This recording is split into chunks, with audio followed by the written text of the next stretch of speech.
I wanted to bring up something from Buddhism because when he's reflecting, he's at some sort of crisis point. I mean, old Jack, wrinkly Jack, Sean Penn far Jack? wrinklier than he should be, but whatever.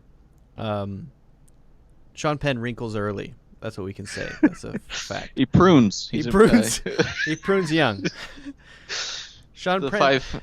He only smokes 5 to 7 packs a day. All right, Yeah. and he's an actor. Yeah. I one time I saw Sean Penn on, I can't remember which street it was, Upper East Side, and Yeah. he was extraordinarily wrinkly. And both he and the lady who was with, she was wearing sweatpants. They were both just, they were smoking 2 cigarettes each. Oh, Now that could be slander. Not 2 cigarettes each. They were smoking a cigarette each, but just one each. They were Lightweights. Yeah. Probably use filters too. Yeah. I can't remember. I didn't check that carefully, but You were saying though about well, Buddhism. Yeah. So at a time of crisis would be the point when the Buddha or Gautama would be Gautama Siddhartha was under the Bodhi tree, determined to achieve enlightenment after trying everything. So maybe I can go back for a second. The child Jack is slowly introduced as a child to these things that sort of wake him up to the adult world. He sees the criminal and his mother giving water to the person going into the police car as a criminal. The wounded kid. Wounded kid. He sees some of these things and he wonders to himself, he realizes what mortality is. Are you going to die? You're not that old, he says to his mother. Are you going to die? Is this going to happen to all of us? Can we all become sick people? Can we all die? Can we all get old? All of these things are going to happen, and he's experiencing this as a youth, which is the same thing that the Buddha experienced as a child in his father's palace. He was on walks in the palace. His father rather an attendant took him out on walks, and each time he saw something different. He saw a sick man. He saw a Yeah, dead I man. remember. Yeah, and Buddha, you mean from the Jordan Peterson book, right? so those things sort of shake him out of this childhood into adulthood and an acceptance of this wider and larger world, and that's what sort of shakes him out of his childhood into an acceptance that he can't go back from, which is that sexuality is part of his personality, and he's beginning to understand bits and pieces of that, and he wishes he could go back and not experience it. Doesn't he mention that? And there are pieces of his nature that he's not happy with, when he shoots his brother's finger with the BB gun, and when he acts like his father. He pretends to be his father and then becomes his father because he pretends to be his father by sort of being a tough guy with his brother.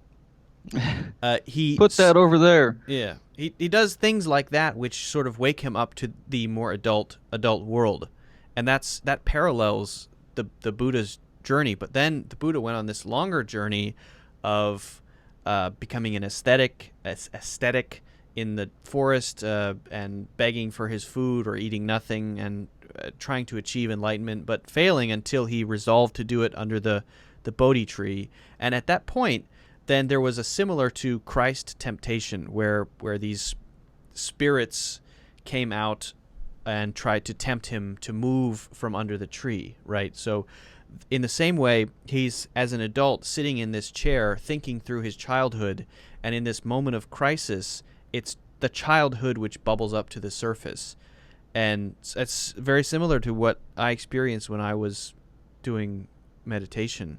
When I was learning meditation, that crazy stuff would, especially from childhood, would bubble to the surface, as though being an adult is sort of this crust that you live on, and you think that, oh, this is who I am.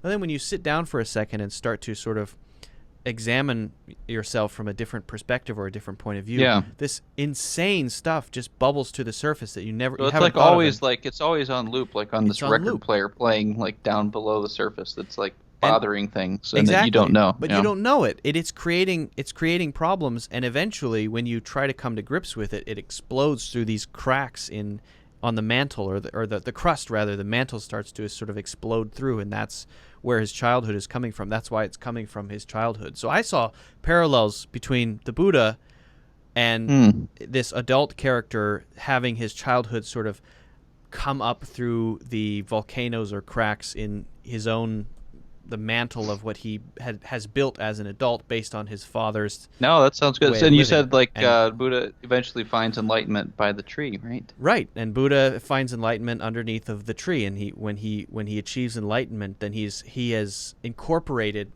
everything, both light and dark, within himself, and that's something that I've been reading more of Carl Jung recently. In the previous few Right. discussions, we talked The about that, shadow. incorporating the shadow and the light part of yourself is not being the one who says, "Oh yeah, I'll be a Nazi prison guard, sure." I'd love to.